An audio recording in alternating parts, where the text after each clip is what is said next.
आदि दोस्तों, तपोभूमि क्लासेस में मैं अवधेश भदौरिया आप सभी का स्वागत करता हूं। दोस्तों, एमपीएसआई के लिए जो स्पेशल क्लासेस हैं उनमें आज हम पढ़ने वाले हैं हिंदी व्याकरण का बहुत ही बेसिक चैप्टर वर्णमाला।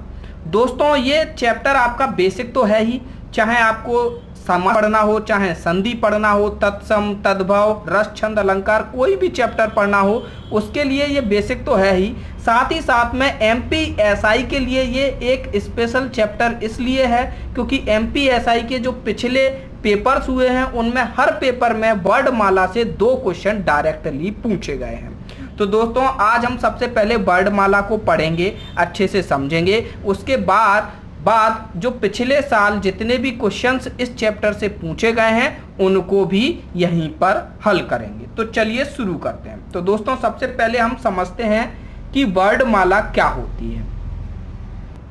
तो दोस्तों, वर्णों के व्यवस्थित समूह को ही वर्णमाला कहा जाता है। वर्ण क्या होते हैं? वर्ण एक तरीके की ध्वनियां हैं। कोई भी भाषा है जिसमें कुछ ध्वनियां लगातार रिपीट होती रहती हैं उनको हम वर्ण कहते हैं, और उन्हीं ध्वनियों के व्यवस्थित स्वरूप को हम वर्णमाला कहते हैं। हमारी जो वर्णमाला है उसमें 2 तरीके की ध्वनियां हैं, एक तो स्वर और दूसरी व्यंजन। ठीक है दोस्तों, यहाँ पर ये जो लाल कलर में लिखे हैं ये स्वर हैं आपके, बाकी के ये सभी व्यंजन हैं। ठीक है दोस्तों, अब एक प्रश्न आता है कि वर्णों की संख्या कितनी है। तो दोस्तों, मूल रूप से यहाँ पर जो वर्ण है वो 45 होते हैं, लेकिन अगर संस्कृत वर्णमाला में एक और स्वर होता है ऋषि, उसको भी जोड़ लिया जाए तो आपके 46 वर्ण हो जाएंगे। और साथ ही साथ कुछ अन्य ध्वनियां भी हैं जैसे अंग, ड़ा, ड़ा और ओ। ये अंग्रेजी से आया है, इंग्लिश ध्वनि शास्त्र से ओ शब्द की उत्पत्ति हुई है जिसको हिंदी में ले लिया गया है। तो इनको भी जोड़ लिया जाए तो हो जाते हैं 50। और कुछ और व्यंजन जैसे कि छा, त्र और ज्ञा, इनको भी जोड़ लिया जाए तो हो जाते हैं 53।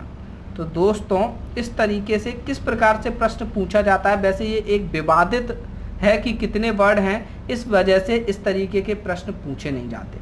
लेकिन दोस्तों, वर्णमाला इस तरीके की है, ये स्वर हैं आपके, ये व्यंजन हैं, इन्हीं को व्यवस्थित तरीके से हमको पढ़ना है और इन्हीं पर किस तरीके के प्रश्न आने हैं ये हम देखेंगे।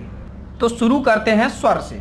स्वर ऐसी ध्वनियां होती हैं जो अपने मुंह से अपने आप निकलती हैं, जिनके लिए कोई भी अवरोध नहीं होता है, उन ध्वनि को हम स्वर कहते हैं। और ये स्वर भी 2 प्रकार के होते हैं, एक होता है मूल स्वर और दूसरा होता है संधि स्वर।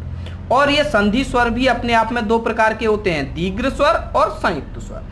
तो दोस्तों, आपको ये याद रखने चाहिए कि मूल स्वर कौन कौन से हैं। परीक्षा में डायरेक्टली इसी तरीके से पूछ दिया जाएगा कि बताइए मूल स्वर कौन कौन से हैं, ठीक है, या फिर इनमें से कौन सा मूल स्वर है। इसी प्रकार से दीर्घ स्वर आपको मालूम होने चाहिए और संयुक्त स्वर आपको मालूम होने चाहिए। तो दोस्तों, मूल स्वर है आपका आ, छोटी ई, छोटा ऊ और ऋषि। ठीक है, दीर्घ स्वर यही, इन्हीं जो मूल स्वर हैं इन्हीं से मिलकर दीर्घ स्वर और संयुक्त स्वर बनते हैं। ठीक है दोस्तों, उनको हम संधि स्वर कहते हैं। संधि का मतलब है जोड़कर बनना, संधि का मतलब है जोड़। ठीक है, तो दीर्घ स्वर आपके मूल स्वरों से मिलकर बन रहे हैं, ये एक जैसे ही मूल स्वरों से मिलकर बनते हैं जिनको दीर्घ स्वर कहते हैं। और जो अलग तरीके के मूल स्वरों से मिलकर बनते हैं उनको हम संयुक्त स्वर कहते हैं। जैसे छोटे आ और छोटा आ मिलकर बनेगा आपका बड़ा आ। ठीक है, ये दीर्घ स्वर हो गया। छोटी ई मिलकर बनेगी बड़ी ई, छोटा ऊ मिलकर बनेगा बड़ा ऊ। तो ये तीनों आपके दीर्घ स्वर हो गए, एक जैसे मूल स्वरों से मिलकर बने हैं। ये अलग अलग मूल स्वरों से मिलकर बने हैं, इनसे देखिए ए बनेगा, छोटा आ और छोटी ई मिलकर बनाएंगे ए। इसी तरीके से यहां हो जाएगा ए, ओ और आउ। ठीक है दोस्तों, तो ये आपको याद रखना है कि कौन से दीर्घ स्वर हैं, कौन से संयुक्त स्वर हैं और कौन से मूल स्वर हैं। तो ये तो आपके स्वर हो गए हैं। मूल प्रकार से 2 प्रकार के होते हैं, मूल स्वर और संधि स्वर। संधि स्वर भी आपके 2 प्रकार के होते हैं, इनको आपको याद रखना है। अब दोस्तों, उच्चारण स्थान के आधार पर स्वरों के अलग अलग प्रकार हैं। अब दोस्तों, क्या है, जो स्वर और व्यंजन है उनको 2 तरीके से वर्गीकृत किया जा सकता है। एक तो उनका उच्चारण स्थान हमारे मुंह में किस जगह से वो उच्चारित हो रहे हैं, कहाँ से बोले जा रहे हैं उस आधार पर, और दूसरा मूल रूप से। तो एक तरीके से हम पढ़ चुके हैं जिनमें दो भागों में स्वरों को विभाजित किया गया था। अब हम देखेंगे उच्चारण स्थान के आधार पर स्वरों का वर्गीकरण। तो दोस्तों जो मुंह में उच्चारण स्थान है उसके आधार पर 3 आधार पर स्वरों को वर्गीकृत किया गया है, अग्र स्वर, मध्य स्वर और पश्च स्वर। तो सबसे पहले देखते हैं दोस्तों अग्र स्वर। जैसा कि नाम में दिया है अग्र, अग्र यानी कि आगे का हिस्सा, आगे के हिस्सा से, यानी कि जब हम किसी स्वर को बोलते हैं तो जीभ के आगे का हिस्सा ऊपर उठता है। जो हमारी जीभ है, जीभ के आगे का हिस्सा अगर ऊपर उठेगा तो उसको हम अग्र स्वर कहेंगे। अब आप खुद ही बोलकर देख लीजिए, जैसे कि ई के लिए आगे का हिस्सा उठता है, बड़ी ई के लिए भी उठता है, ए और ए, इनके लिए जीभ के आगे का हिस्सा उठता है, इसलिए इन चारों को हम अग्र स्वर कहते हैं। इसी तरीके से मध्य स्वर, मध्य स्वर यानी कि जीभ का कोई भी हिस्सा नहीं उठ रहा है, अपने आप जो निकल रहा है तो उसको हम कहेंगे मध्य स्वर। जैसे कि आ, अपने आप निकलता है आ। अब देखते हैं पश्च स्वर। पश्च यानी कि पीछा, यानी कि जीभ के पीछे का हिस्सा ऊपर उठे, यानी कि जीभ के पीछे का हिस्सा सक्रिय है, ऐसे स्वरों को हम कहेंगे पश्च स्वर। जैसे कि आपका बड़ा आ, उ, ओ, आओ। आप इनको बोलकर देख सकते हैं, बोलकर एक बार आप देख सकते हैं और उसके बाद आप लोग याद कर लीजिए, क्योंकि क्या है पेपर में डायरेक्टली इसी तरीके से प्रश्न आएंगे। अब दोस्तों एक महत्वपूर्ण चीज होती है अयोगवाह। ये अयोगवाह क्या होता है, ये क्या है परीक्षाओं में डायरेक्ट पूछ लिया जाता है कभी कभी। अयोगवाह कुछ ऐसी ध्वनियां हैं जो ना तो स्वर होती हैं और ना ही व्यंजन होती हैं, इसलिए इनको एक नया नाम दिया गया है अयोगवाह। और ये नाम इनको जो दिया है वो दिया है किशोरी दास वाजपेयी द्वारा। किशोरी दास वाजपेयी, ठीक है दोस्तों, ये आप याद रख लीजिए कि ये जो अयोगवाह नाम दिया गया है ये माननीय किशोरी दास वाजपेयी द्वारा दिया गया है। ठीक है दोस्तों, अयोगवाह में कौन कौन से ध्वनियाँ आती हैं? एक तो अंग, अंग की ध्वनि, दूसरी आपकी और आहा, ठीक है, चंद्रहास वाला और केवल अंग की मात्रा, और दूसरा आहा। ये तीनों आपके अयोगवाह हैं, ये ना तो स्वर हैं और ना ही व्यंजन हैं। इनको क्या कहा जाता है? अयोगवाह कहा जाता है। तो ये आपको डायरेक्टली केवल याद रखना है। अब आते हैं व्यंजन पर। दोस्तों व्यंजन सामान्यतः 6 प्रकार के होते हैं जो आपके सामने लिख रखे हैं, और उच्चारण के आधार पर 8 प्रकार के होते हैं। तो हम दोनों को ही पढ़ेंगे क्योंकि डायरेक्टली इसी प्रकार से प्रश्न आएंगे कि स्पर्श व्यंजन कौन से हैं, ऊष्म व्यंजन कौन से हैं, या फिर कोई एक व्यंजन दे देंगे, पूछ देंगे बताइए ये इनमें से कौन सा व्यंजन है। इस तरीके के प्रश्न आएंगे। तो सबसे पहले देखते हैं कि स्पर्श व्यंजन किसको कहते हैं। अब दोस्तों जैसा नाम है स्पर्श व्यंजन, स्पर्श यानी आपकी जीभ कहीं ना कहीं स्पर्श कर रही है। अगर आप किसी व्यंजन को बोल रहे हैं और आपकी जीभ मुंह के किसी भी भाग में स्पर्श कर रही है तो उस व्यंजन को आप स्पर्श व्यंजन बोलोगे। ठीक है दोस्तों, तो ऐसे तो बहुत सारे व्यंजन होते हैं। तो ये व्यंजन आपके का से लेकर, ये यहाँ पर का से लेके का खा गा गा, यहाँ से लेके माँ तक होते हैं। ठीक है दोस्तों, कहाँ तक होते हैं? आपके माँ तक होते हैं। कितनी लाइनें हैं? 1 2 3 4 5, ये 5 लाइनों में है। ठीक है, कितने हो गए? हर लाइन में 5-5 हैं तो 25 हो गए। तो टोटल जो स्पर्श व्यंजन है वो कितने हो गए दोस्तों? 25 हो गए। ठीक है, स्पर्श व्यंजन आपके कितने हो गए? 25। अब इन्हीं में दोस्तों ये अलग अलग जो लाइनें हैं इनको अलग अलग वर्ड बोला गया है। ठीक है, जैसे कि इसको का वर्ग बोला गया है, का से शुरू है लाइन तो इसको का वर्ग बोलेंगे, इस लाइन को चा वर्ग बोलेंगे, इस लाइन को टा वर्ग बोलेंगे, इस लाइन को ता वर्ग बोलेंगे और इस लाइन को पा वर्ग बोलेंगे। ठीक है, ये बाद में संधि समास में काफ़ी महत्वपूर्ण हो जाएगी जब हम संधियां पढ़ेंगे कि ये का वर्ग, चा वर्ग, टा वर्ग, था वर्ग क्या क्या होता है। ठीक है, तो अभी हमको केवल इतना याद रखना है कि ये स्पर्श व्यंजन 25 होते हैं, का से लेके मा तक होते हैं, ये सबका वर्ग है। इसको का वर्ग कहेंगे, चा टा ता पा वर्ग कहेंगे। ठीक है दोस्तों, अब देखते हैं अनुनासिक व्यंजन। अनुनासिक जैसा नाम से ही है, नासिक, नासिक यानी नाक से, ऐसे व्यंजन जिनकी ध्वनि नाक से निकले उनको हम अनुनासिक व्यंजन कहते हैं।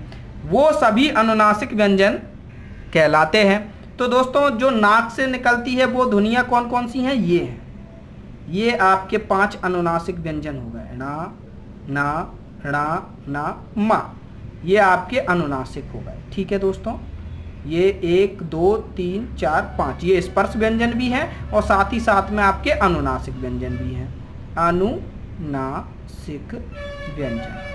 ठीक है दोस्तों, अब तीसरे नंबर पे क्या है, अंतस्थ व्यंजन।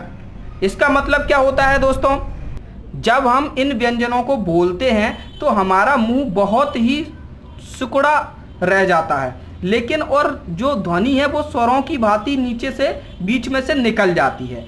जैसे कि या, रा, ला और वा, इनको बड़ा आसानी से बोल सकते हैं हम, या, रा, ला, वा, तो ये बहुत ही आसानी से निकल जाती है। इनको कहते हैं अंतस्थ व्यंजन, यानी कि अंदर से ध्वनि निकल जाती है दांतों के बीच में से और वहां से ये व्यंजन बनते हैं, या, रा, ला, वा। तो इनको क्या कहेंगे दोस्तों, हम इनको कहेंगे अंतस्थ व्यंजन, या, रा, ला, वा। अब देखते हैं दोस्तों अगला, अगला क्या है आपके ऊष्म व्यंजन। ऊष्म व्यंजन वो व्यंजन है जिनमें हमको ऐसा प्रतीत होता है जैसे कि इनको बोलने में कुछ एक तरीके की गर्माहट या फिर एक हीट एनर्जी प्रोड्यूस हुई हो, इस तरीके के व्यंजन को ऊष्म व्यंजन कहते हैं। जो कि आपके हिंदी में कौन कौन से हैं, शा, शा, शा और हा, ये आखिर के जो 4 हैं इनको हम कहते हैं ऊष्म व्यंजन। शा, तीनों सा और आखिर में हा, इनको ऊष्म व्यंजन कहते हैं। उत्तिप्त व्यंजन क्या है, उत्तिप्त जैसा कि इसका नाम है कि जिसमें जीभ को उल्टा घुमाने पड़ता है, उल्टा घुमाकर हम जिस व्यंजन को बोलते हैं उसको हम उत्तिप्त व्यंजन कहते हैं। जैसे कि ये ड़ा और ढा। ठीक है दोस्तों, ये जो अलग से जो ध्वनियाँ थीं ये आपके उत्तिप्त व्यंजन है। अब देखते हैं दोस्तों संयुक्त व्यंजन। संयुक्त व्यंजन ऐसे व्यंजन होते हैं जो 2 व्यंजनों से मिलकर बने होते हैं, जैसे कि छा, त्रा और ज्ञा, इनको हम संयुक्त व्यंजन कहते हैं। अब दोस्तों ये किस किस से मिलकर बने होते हैं ये जानना भी बहुत जरूरी है, क्योंकि इसके डायरेक्टली क्वेश्चन पेपर में आते हैं कि छा किससे मिलकर बना है, त्रा किससे मिलकर बना है, और सबसे ज़्यादा आता है कि ज्ञा किससे मिलकर बना है, क्योंकि ज्ञा का थोड़ा मतलब कम लोगों को याद रहता है और छा और त्रा का थोड़ा सरल है। ठीक है दोस्तों, तो सबसे पहले आप देख लीजिए कि छा किससे मिलकर बना होता है। छा आपका आधा का, ठीक है, और सा, इनसे मिलकर बना होता है छा। ठीक है दोस्तों, और जो त्रा है वो आपके ता और रा से मिलकर बना होता है, त्रा। इसी तरीके से जो ज्ञा है वो आपके जा और आड़ा, इनसे मिलकर बना होता है। ठीक है दोस्तों, तो ये तीनों ही आपको याद रखना बहुत जरूरी है संयुक्त व्यंजन के मामले में कि ये किस किस से मिलकर बने होते हैं। छा का आप याद कर लीजिए, त्रा का याद कर लीजिए, ज्ञा का याद कर लीजिए, क्योंकि इनसे डायरेक्टली प्रश्न पेपर में आ सकता है। अब देखते हैं उच्चारण के स्थान के आधार पर व्यंजनों के प्रकार। तो दोस्तों उच्चारण के स्थान के आधार पर कुल 8 प्रकार के व्यंजन होते हैं। सबसे पहला होता है कोमल तालव्य व्यंजन। दोस्तों जैसा कि नाम है तालव्य, कोमल तालव्य, यानी कि जब जीभ के पिछला हिस्सा हमारे तालू से, यानी कि जो जीभ का पिछला हिस्सा ऊपर के जो तालू से टच करता है, उससे जो ध्वनियां उत्पन्न होती हैं उनको कोमल तालव्य व्यंजन कहते हैं। जैसे कि का, खा, गा, घा, ड़ा। ठीक है, ये आपके कोमल तालव्य व्यंजन है। अब दोस्तों एक बार आपको देख लेना है कि कहाँ पर टच हो रहा है और उसके बाद आपको डायरेक्टली याद कर लेना है कि कौन से कोमल तालव्य है, कौन से तालव्य है। ठीक है, तालव्य व्यंजन में आपका क्या है कि उसके थोड़े से आगे का हिस्सा, जीभ के जस्ट पीछे का जो कोमल हिस्सा है उससे आगे का हिस्सा, यानी कि जीभ का अग्रभाग कठोर तालु को स्पर्श करता है। जो आपका आगे का जो कठोर ऊपर का कठोर तालु है उसको स्पर्श करता है, और वहां पर जीभ का हिस्सा कोमल तालु को स्पर्श करता है। जो पीछे का हमारा तालु का हिस्सा है वह कोमल होता है और आगे का जो तालु का हिस्सा होता है वो कठोर होता है। तो जब कोमल हिस्से को टच करता है तो कोमल तालव्य व्यंजन ये ध्वनियां बनती हैं, और जब कठोर हिस्से को टच करता है तो आपके च, छ, ज, झ, ण, श और या, ये तालव्य व्यंजन इनको कहते हैं, ये बनते हैं। ठीक है दोस्तों, तो कोमल तालव्य व्यंजन कौन से, तालव्य व्यंजन क्या क्या है, ये आपको मालूम चल गया।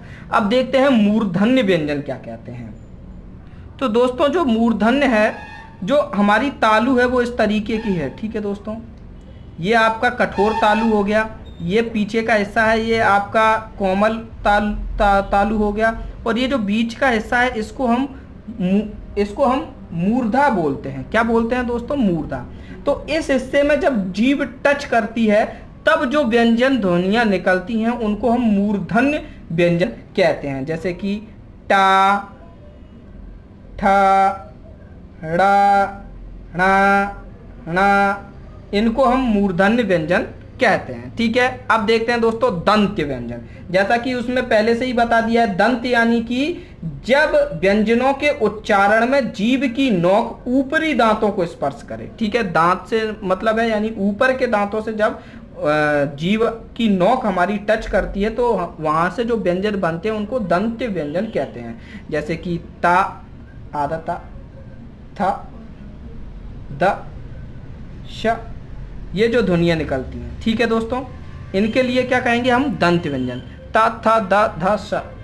ठीक है, ओष्ठ व्यंजन क्या है, ओष्ठ यानी कि ओंठ, यानी कि जब व्यंजनों का उच्चारण दोनों ओंठों द्वारा श्वास का अवरोध होता है तो ओष्ठ व्यंजन कहते हैं। दोनों ओंठों से श्वास की प्रक्रिया के द्वारा जो व्यंजन निकलते हैं उनको ओष्ठ व्यंजन कहते हैं। जैसे कि पा, फा, बा, भा और मा।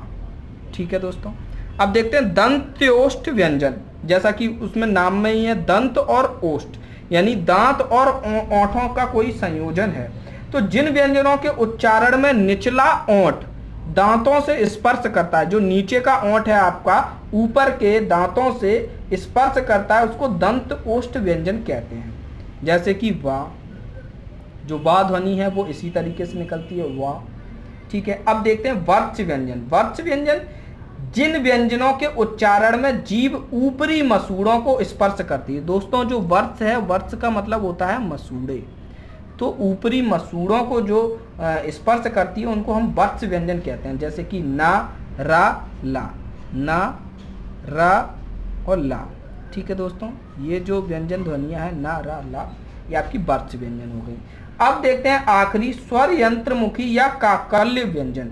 तो जिन व्यंजनों के उच्चारण में अंदर से आती हुई श्वास बहुत तेज गति से स्वर यंत्र पर संघर्ष उत्पन्न करती है, स्वर यंत्री व्यंजन कहलाते हैं। जैसे हा, स्वर यंत्र क्या होता है दोस्तों, जो आपने बहुत से लोग बोलते हैं ना, जैसे ये कौआ बोलते हैं बहुत से लोग, जैसे आप मुंह खोलोगे तो आपको अलग लटकता हुआ दिखाई देगा, तो उसको हम काकल्य व्यंजन या स्वर यंत्र मुखी व्यंजन कहते हैं। जैसे हा बोलते हैं तो हा कैसे आता है, अंदर की ध्वनि उससे टकराती है तो हा की ध्वनि उत्पन्न होती है, तो उसको हा कहते हैं। तो दोस्तों इनको क्या है, एक बार आपको देख लेना है कि कौन से किस तरीके से इनका निर्माण हो रहा है, फिर आपको याद रखना है कि कोमल तालव्य व्यंजन कौन कौन से, का, खा, गा, गा, डा वाले, तालव्य वाले ये हैं, मूर्धन्य वाले ये हैं, दंत वाले ये हैं। इस तरीके से इन सबको आपको याद रखना है, क्योंकि पेपर में डायरेक्टली प्रश्न आएगा इनसे रिलेटेड।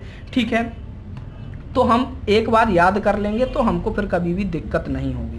ठीक है, अब दोस्तों जो आखिरी चीज है इसमें वर्तनी विश्लेषण या फिर वर्तनी संक्षेपण, इसको पढ़ लेते हैं। दोस्तों वर्तनी विश्लेषण या वर्तनी संक्षेपण का मतलब क्या है। वर्तनी विश्लेषण का मतलब है कि यहाँ पर एक शब्द दिया गया है, ये शब्द किस किन वर्णों से मिलकर बना है, उन सभी को हमको अलग अलग लिख देना है। जैसे कि मान लीजिए ये बंधन आपका बना है सबसे पहले आधा बा यानी कि बा व्यंजन, उसमें फिर आपका क्या है, यहाँ पर अंग की मात्रा है, यानी कि जो यहाँ पर आपका स्वर होगा वह अंग होगा।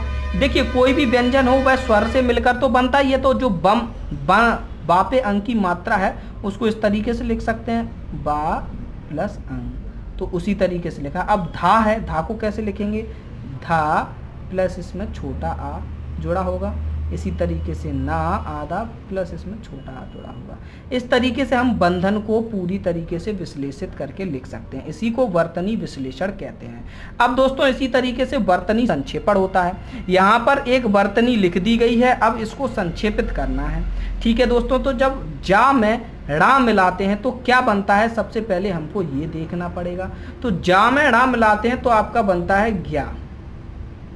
ठीक है दोस्तों, क्या बनता है, ज्ञा। अब ज्ञा में बड़ा आ मिलाओगे तो बन जाएगा ज्ञा। ठीक है, अब इसमें ना और आ यानी ज्ञान। इसका मतलब क्या हुआ, इस पूरे का मतलब हो गया ज्ञान। तो इस तरीके से वर्तनी संक्षेपण करते हैं और इस तरीके से वर्तनी विश्लेषण करते हैं। इसके भी डायरेक्टली प्रश्न पेपर में पूछे जाते हैं। तो दोस्तों अब हम देखते हैं कि जो पिछली परीक्षाओं में किस प्रकार के प्रश्न पूछे गए थे उनको हम देखते हैं। 15 सितंबर के सुबह का पेपर है जिसका पहला क्वेश्चन इस टॉपिक से है, वर्णमाला किसे कहते हैं। तो दोस्तों ये हम देख चुके हैं, वर्णों के व्यवस्थित समूह को हम वर्णमाला कहते हैं। ठीक है दोस्तों, अगला क्वेश्चन है, टा वर्ग की ध्वनियों का उच्चारण स्थान कौन सा है। तो दोस्तों टा वर्ग आपको मालूम ही है, ये स्पर्श व्यंजन में टा वर्ग की बात कर रहे हैं। तो उसका जो उच्चारण स्थान होता है वह जीभ के जब तालु के बीच के हिस्से को यानी कि मूर्धा को लगता है जीभ यानी कि मूर्धन्य। ठीक है दोस्तों, अब देखते हैं ये उसकी 15 तारीख की ही शाम की शिफ्ट के 2 क्वेश्चन हैं। ये वर्तनी संक्षेपण से ही पूछे गए हैं। यहां पर आपको ये एक वर्तनी दी गई है और इसका संक्षेपण बताना है। ठीक है दोस्तों, तो ये देखिए, सबसे पहले आधा या है, उस पे ऊ की मात्रा है यानी कि छोटे ऊ की मात्रा है यानी कि आपका यू रहेगा। तो यू आपके चारों ऑप्शन में है। ठीक है, उसके बाद धा पर छोटी ई की मात्रा है। ठीक है दोस्तों, धा पर छोटी ई की मात्रा यानी कि पहला वाले ऑप्शन में धा पर छोटे आ की मात्रा है यानी कि पहला ऑप्शन गलत हो जाएगा। दूसरा ऑप्शन हमारा हो सकता है, तीसरे ऑप्शन में बड़ी ई की मात्रा है यानी ये भी गलत हो जाएगा, यानी कि दूसरा और चौथा केवल ये ऑप्शन अब बचे हुए हैं। उसके बाद सा और ठा दोनों आधे आधे हैं, तो यहां पर दूसरे और चौथे दोनों में ही सा और ठा आधे आधे हैं। ठीक है, लेकिन उसके बाद इन पे संयुक्त रूप से छोटी ई की मात्रा चढ़ी है। यहां पर ये ई है, ये छोटी ई की मात्रा है, तो ये केवल दूसरे ऑप्शन में चढ़ी है, चौथे ऑप्शन में नहीं चढ़ी है, तो हमारा केवल दूसरा ऑप्शन सही हो जाता है यहीं पर। इसी तरीके से हम देखेंगे श्रृंगार का शुद्ध वर्तनी विश्लेषण क्या होगा। तो दोस्तों श्रृंगार के शुद्ध वर्तनी विश्लेषण के लिए हम सबसे पहले देखते हैं आधा सा और ऋषि, ये चारों ऑप्शन में है, तो हम चारों ऑप्शन को छोड़ देते हैं अभी। ठीक है, चारों ऑप्शन सही हो सकते हैं। अब देखते हैं गा के लिए क्या बनेगा दोस्तों। गा वो श्रृंग पे ये जो बिंदी है उसके लिए ड़ा आ रहा है आपका, तो यहां पर 3 जो दूसरे तीसरे और चौथे ऑप्शन में दूसरे तीसरे चौथे ऑप्शन में आपका डंग आ रहा है। ठीक है, तो यानी पहला ऑप्शन आपका गलत हो जाता है। उसके बाद आपको गार लिखना है। गार के लिए गा के बाद आपको बड़ा आ आना चाहिए यानी कि दूसरा ऑप्शन भी गलत हो गया। गा के बाद बड़ा आ रहा है तीसरे और चौथे ऑप्शन में। उसके बाद रा के बाद छोटा आ आना चाहिए, तो तीसरे ऑप्शन में रा के बाद छोटा आ रहा है, यहां पर बड़ा आ रहा है, यानी कि तीसरा ऑप्शन आपका यहां पर सही हो जाता है। 14 तारीख के पेपर में तो दोस्तों इसमें जो पहला प्रश्न है, छा किन वर्णों के सहयोग से बना है। तो ये हम देख चुके हैं, का और सा के सहयोग से छा बनता है। अब देखते हैं दोस्तों ओ और औ का उच्चारण स्थान कौन सा है। ओष्ठ यानी केवल ओंठों से, दूसरा कंठोष्ठ यानी कंठ और ओंठ दोनों से, तीसरा तालव्य और चौथा दंत। तो दोस्तों कंठ और ओष्ठ यानी ओंठ और कंठ दोनों की सहायता से ओ और औ बोला जाता है, कंठोष्ठ आपका सही आंसर होगा। ठीक है दोस्तों, अब देखते हैं हम यहीं पे शाम के पेपर में कौन से प्रश्न आए हैं। तो दोस्तों यहाँ पर आए हैं हर्ष स्वर के उदाहरण है। हर्ष स्वर यानी कि मूल स्वर, मूल स्वर को ही हर्ष स्वर बोला जाता है। तो मूल स्वर आपके कौन कौन से हैं, आ ई उ और ऋषि। ठीक है दोस्तों, आ ई उ ऋषि, तो यही आपका आंसर हो जाएगा। अगला है स्वरूप का शुद्ध वर्तनी विश्लेषण क्या होगा। तो दोस्तों यहाँ पर देखिए आधा सा है आपका, उसके बाद वाह है, फिर रा और उस पे बड़ी ऊ की मात्रा और फिर पा। तो उसी तरीके से हम यहाँ पर संधि विश्लेषित करेंगे। तो सबसे पहले आधा सा, उसके बाद आ नहीं आएगा। आ क्यों नहीं आएगा, क्योंकि यहां पर केवल आधा सा है, तो यहां पर उसके बाद वाह आएगा। तो पहला ऑप्शन आपका गलत हो जाता है, दूसरा ऑप्शन सही हो सकता है, तीसरा भी गलत हो जाता है और चौथा ऑप्शन सही हो सकता है। ठीक है दोस्तों, उसके बाद देखिए वा के बाद आ आएगा तो दूसरे और चौथे दोनों में आ रहा है, उसके बाद रा आएगा, यहाँ पर चौथे में रा नहीं है, यानी दूसरा ऑप्शन आपका सही है। ठीक है दोस्तों, तो इसी तरीके से हमको वर्तनी विश्लेषण और वर्तनी संक्षेपण करना है और इसी तरीके के नॉर्मल क्वेश्चन इस टॉपिक पर आते हैं। तो दोस्तों ये टॉपिक आपको, ये लेक्चर, वीडियो लेक्चर कैसा लगा हमको जरूर बताइए, और आगे आपको कौन से टॉपिक में ज्यादा दिक्कत हो रही है ये भी कमेंट बॉक्स में बताइए। धन्यवाद। जय माता दी।